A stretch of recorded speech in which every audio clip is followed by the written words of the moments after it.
Hi, I was recently asked if a parallel network model, a multi-network model, can predict permanent set. And if so, how does that work?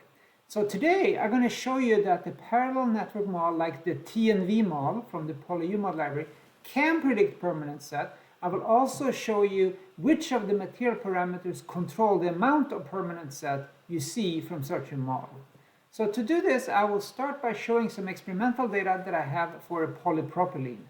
So here's the M calibration, and the figure shows stress-strain data for a polypropylene that was tested in uniaxial compression at 3 different strain rates. And it goes up to about 50% compression, and there's some unloading. But it's not clear from this figure, this experimental data, if this material has permanent set and how much it is. So one general guideline, of course, is if you are really interested in predicting permanent set, you should measure it. You should actually measure it experimentally. But the focus today is not on that. It's on how can a material model predict this, particularly a parallel network type model. So what I have done is I have already calibrated the PolyUMod TNV model using M calibration to this data. And here are the predictions. The errors are pretty decent, about 13%. I used the Poisson's ratio load case as well when I did the calibration to get the bulk modulus properly. And I have a material model now, and I want to investigate if this particular material model can predict permanent set. And to do that, I created a number of virtual load cases here where I did compression to different strain levels. Here's an example. I compressed it to 5% strain and, with a given true strain rate, and then I unloaded with the same strain rate till 0 stress, and then I held 0 stress for an hour in this case. And if I look at this data, I can just turn it on. I'm going to turn off these other load cases, and I'm just going to run this particular virtual test case of the compression, unloading, and holding. And here is the data of the compression to this point using this calibrated material model, and it recovers a good amount during this hour, but there is some strain remaining in the specimen, the virtual specimen, after this hour. So I did a number of these studies with different hold periods, different strain levels, to investigate this a little bit more. And to show you this, I'm going to look at a number of graphs. So here's the first figure that I plotted the results that I got. So I took this virtual specimen, I compressed it to different final strains, and then I held that strain for a while. Now, I compressed it, I unloaded it, and then I held it. That's what I did. So if you don't apply any strain, you will not have any residual strain, obviously, so they will start from 0. And these are the curves that you get as you apply larger and larger compressive strains. And it's interesting that at large strains, large compressive strains, the amount of residual strain is proportional to the applied strain. It's like the slope here is what one would expect.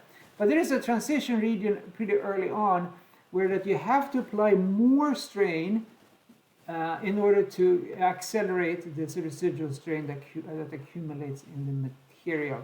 So this is how it kind of looks like, and it's really not that surprising that it starts from 0 and then it sort of reaches a steady state slope here at larger strains. What's really interesting though is the blue curve is when I held the specimen for 1 hour. If I hold it for 10 hours, so I compress, unload, and hold for 10 hours in this virtual load case, I get some additional recovery. But you can see that the difference between 1 hour and 10 hours for the TNV model that I used in this example is pretty small. You see that the amount of recovery is not very large in this case, from 1 hour to 10 hours. So I investigated this a little bit more. I looked at different hold times. So 0.1 hours, 1 hour, 10, 100, and 1,000 hours.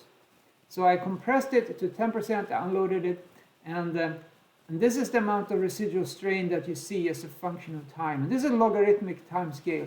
So we see that it does continue to recover, but the rate of recovery is very small, and it looks like it's slowing down as well.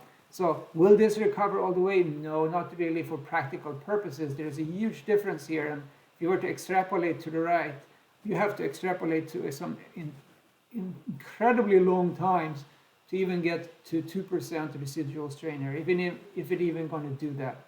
So I didn't explore that, like what happens at even crazier times here, but you could do that if that's something you're interested in. But the point here is that we do see permanent deformation in this material from this type of multi-network parallel structure.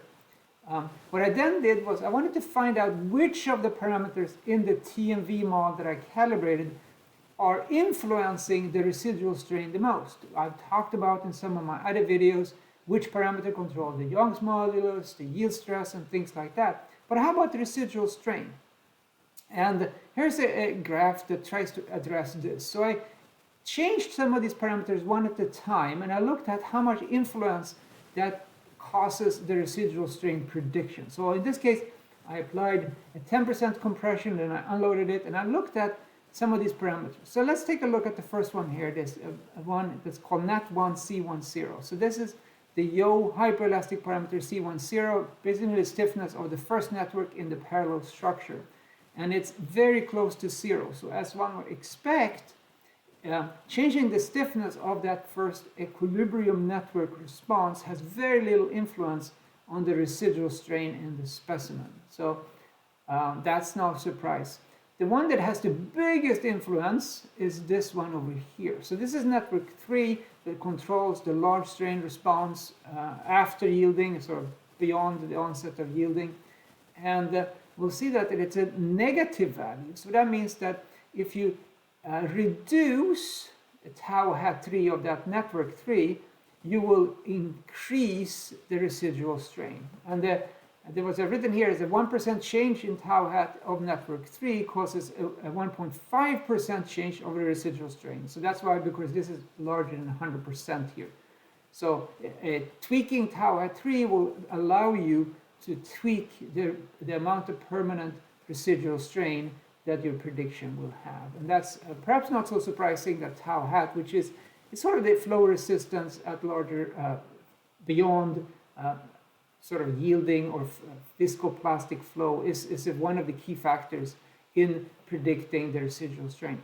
The other one that's really interesting is tau hat, is network 3, the MM parameter is the power exponent in this TNV model here. I talked about these parameters in some of my other videos, so I'm not going to go through the equations here. You can look at my other videos to understand some of these parameters perhaps. But the point is that this has a important negative correlation as well. So if you reduce MM, you will have larger permanent deformation in this case. And then the other two over here to the right are related to the recovery behavior of the material model in the TNV model, and they have a positive influence, so making them larger causes a larger residual strain. And that's all summarized in the figure to the right here. So what have we learned? Well, parallel network material models like the PolyUMod TNV model can predict permanent deformation even though they don't have pure plasticity in them, even though they have an equilibrium network in them. And the amount of permanent set depends on the parameters, and I highlighted here in this video some of the key parameters that you should take a look at if this is something you want to tweak or calibrate to. And as I said earlier, if you want to predict permanent deformation residual strain, you should really measure it experimentally too, so you can feed that into to M calibration to guide the calibration such that you can match both the stress strain predictions and the permanent residual strain in your specimen. If you have any questions, you can ask them below.